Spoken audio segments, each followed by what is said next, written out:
Hello, I'm David Hughes.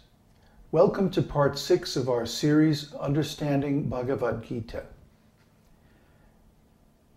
Here's the URL where you can download Chapter 4, our subject for today's episode. Krishna begins the 4th chapter by revealing to Arjuna that he spoke Bhagavad-gita millions of years ago to the sun god, and that the sun god spoke it to his son, the first king of the earth planet.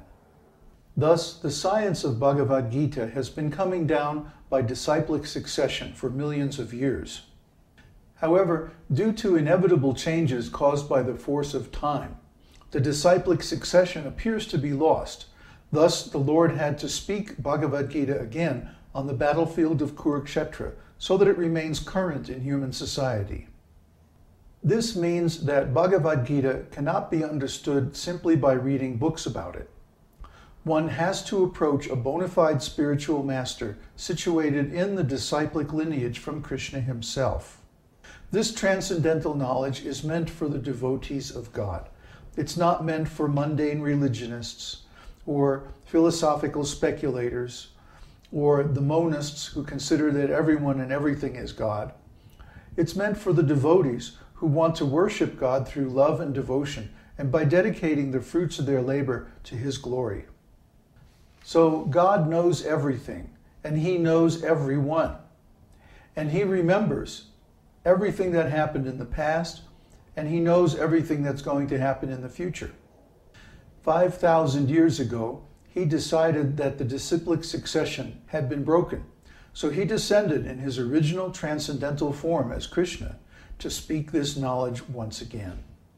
He appears wherever and whenever there's a decline in religious principles to speak the transcendental absolute truth for the benefit of all living entities. The amazing thing about this truth is that just by knowing Krishna's transcendental appearance and activities, one can be released from the round of birth and death in the material world. One who even makes the attempt to understand Krishna is eligible to transfer to the spiritual world after this lifetime. He doesn't take birth again. And then Krishna says something very significant. As all surrender unto me, I reward them accordingly. In other words, if we regard God as an enemy, or if we regard Him as inevitable time or ultimate death, then we'll see Him that way. He'll respond to us in that way. And He'll treat us like an enemy because we treat Him like an enemy. But if we regard God as our eternal friend, as our benefactor, and as the giver of all rewards and benefits, especially in the afterlife, He will respond to us like that, as a friend and a helper. Although Krishna creates and maintains and directs the 3 modes of material nature and all the activities under those modes, He is not entangled by those modes because He's on the transcendental platform. Similarly, anyone who works for Krishna and tries to further His purposes with their work while here on earth is situated on the transcendental platform. There is no material work that affects God, nor does He become entangled in the actions and reactions of karma. Similarly, anyone who works according to Krishna's principles of karma yoga as given in the 3rd and 4th chapters of Bhagavad-gita is also not entangled by the reactions of their work.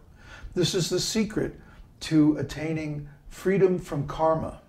Then Krishna says something that's apparently contradictory. He says, one who sees inaction in action and action in inaction is in the transcendental position. What does this mean?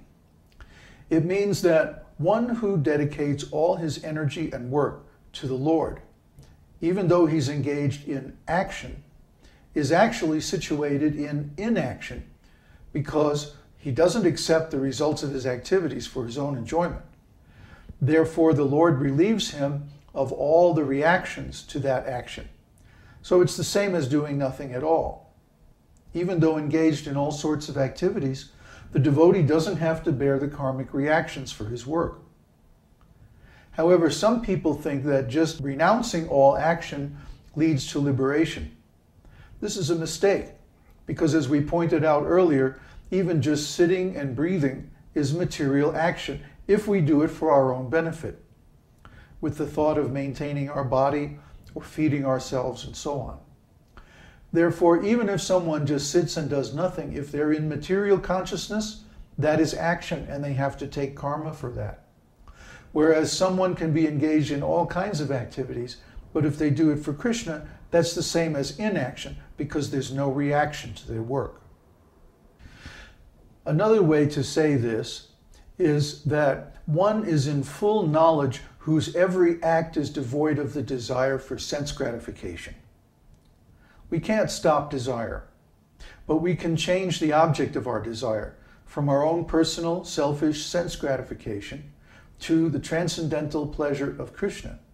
And when we do that, then we become liberated because we're situated on the transcendental platform. This is the art of spiritual work, which takes deep study and actually requires the apprenticeship to a self-realized soul to understand. We studied with our guru for over 30 years before understanding this principle and becoming fully engaged in transcendental service.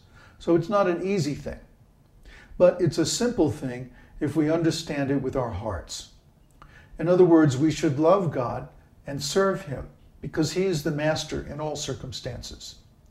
As soon as we do this, following God's instructions as given in the scriptures, especially Bhagavad-gita, then we're released from the actions and reactions of material nature because our consciousness is actually on the transcendental platform of love and devotion to God. Om Namo Bhagavate Vasudevaya. Om Namo Bhagavate Vasudevaya.